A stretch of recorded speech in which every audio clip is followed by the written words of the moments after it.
go, guys. Tuesday. 2 down, 3 to go. Raining once again. I think somebody's pissed off at us. Seriously. Somebody's mad at us, man, because it's been raining for like damn near 2 months straight. Not every day, at least every other day, pretty much. I think we've had enough rain. Like, seriously, I haven't cut my yard in about a month. My yard is desperately in need of a mowing. If it keep raining like this, man, I might go outside and build me an ark. Like, seriously, because it feels like it's been raining for 40 days and 40 nights. But anyway, guys, real quick video, man. I was kind of doing some thinking today. I got a chance to watch some highlights of our games this season so far. We're 3-3 in the NFL. 3-3. Well, we're second in the NFC East. I just got through looking at the standings also, and they got us number 2. They got the Redskins number 1, Cowboys number 2, and the Eagles number 3, and of course the Giants number 4. I don't know how the hell we got to number 2, but hell, I'll take it. It just looks better, you know what I mean? So, I wanted to talk about the passing game, the receiving game. We've got to find a way to get it going. We had a very successful game last week against the Jaguars, and it was a much-needed win. It put us at 3-3, number 2 in the division, and we kind of want to keep that same formula. That was a dominating game, man. I hate to keep talking about it, but I'm still excited. I'm still pumped up from it.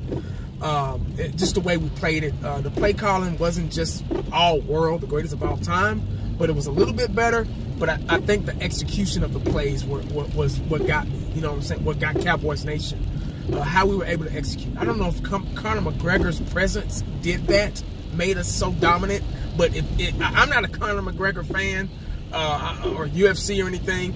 But if we can play like that with him there, maybe they need to call him every week and say, hey, man, you're going to fly with us out to Washington. And you know what I'm saying? So maybe get him on the sideline more often if we're going to play like that. But anyway, guys, like I was saying, we got to get the passing game going. We got to find a way to get our receivers more involved. I saw the way we were able to do that against the Jaguars. Now, Dak Prescott just had 188 yards. That's not the best in the world, but when you run, when you're a running quarterback, I think he had over 60, 70 yards rushing.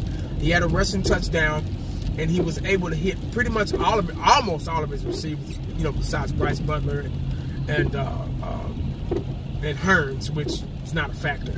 I don't even think Thompson had a catch either, but everybody else got a catch. Even Rico, even big man Rico got a catch, which they need to get him more involved too.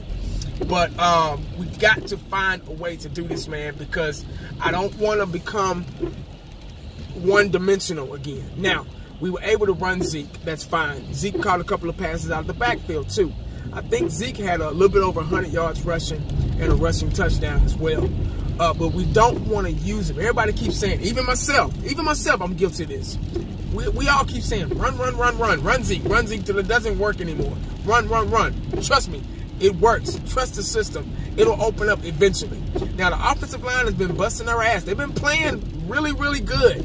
They haven't been getting the credit, you know, in the highlights or anything, but they've really, Joe Looney has stepped up tremendously. Even the rookie, Connor Williams, has stepped up tremendously.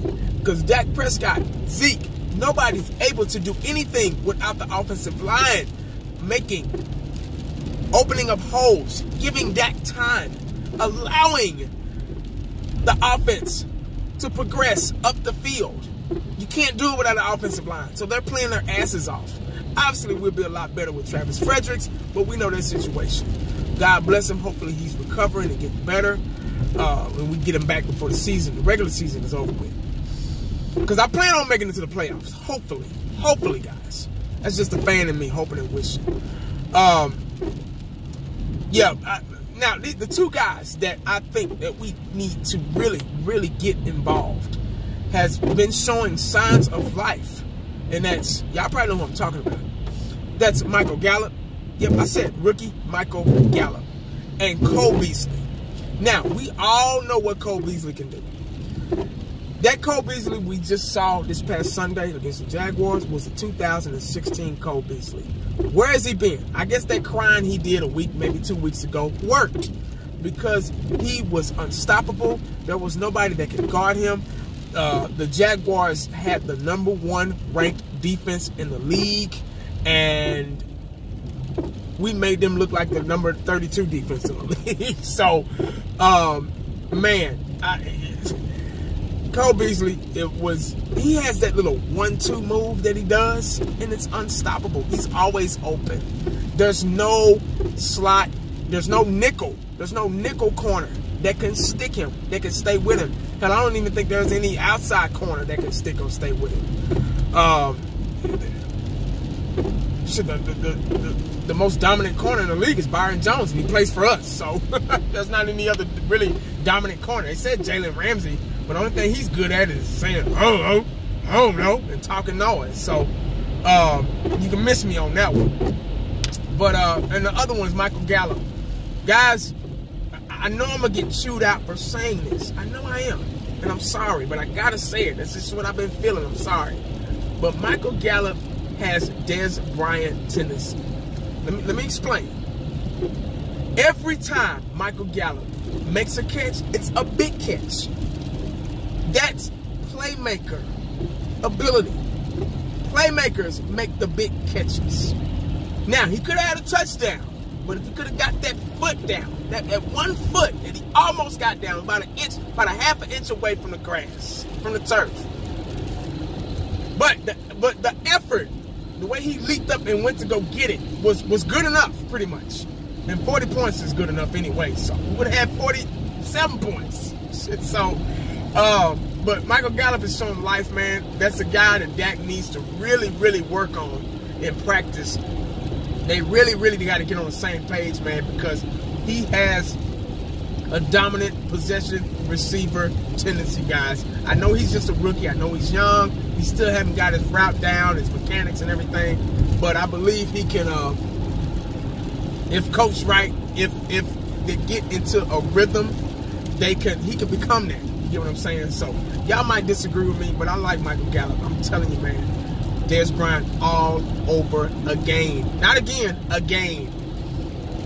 Now, that's pretty much all I got, guys. I just wanted to kind of touch on that a little bit. There was rumors this morning about Jerry Jones wanting to extend Jason Garrett's contract. And then maybe 4 or 5 hours passed, and he denied it. Of course he's going to do that. He doesn't want to cause any disturbance in the middle of the season, so he's not going to say that. I'm pretty sure I could see that happening, but I really wish he wouldn't. We've had Jason Garrett for 8 years, going on 9, and I think it's time for a change. We already got him for the rest of this year, and hell, next year as well, under contract. So his contract's up. Let's look for a change, get somebody else in here, because I kind of want to see how Dak Prescott can develop under a new, different coach, because most players play better under different coach. For example, and I hate to keep using this for example, because I know there's a lot of people out there that can't stand Dak Prescott. Even if he throw for 1,000 yards in a game, they'll find something wrong with him just because they just don't like it. Goff. Jared Goff that plays for LA Rams. I sound like a broken record. I've said this a million times. He was a bust his rookie season. Overthrowing guys, underthrowing guys, throwing interception. He was Dak Prescott all over again. Dak Prescott 2.0. He was worse than Dak Prescott. Everybody was talking about him, but Troy Aikman said this kid has no future in the NFL. He was just a bust. Sean McVay came in, Fisher out, new coaching staff. Voila. One of the best quarterbacks in the league. Sometimes it takes that. Sometimes you gotta at least see. I know there was a question on the radio, would you rather have Garrett or would you rather have Dak Prescott? And they were like, ooh, I don't know. I'd say I'd rather have Dak Prescott because he's young and you want to see how he can perform under another coach.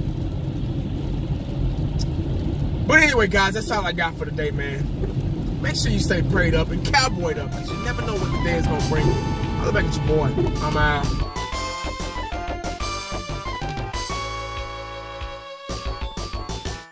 the only thing else I got to say is, how about them Cowboys? Yeah!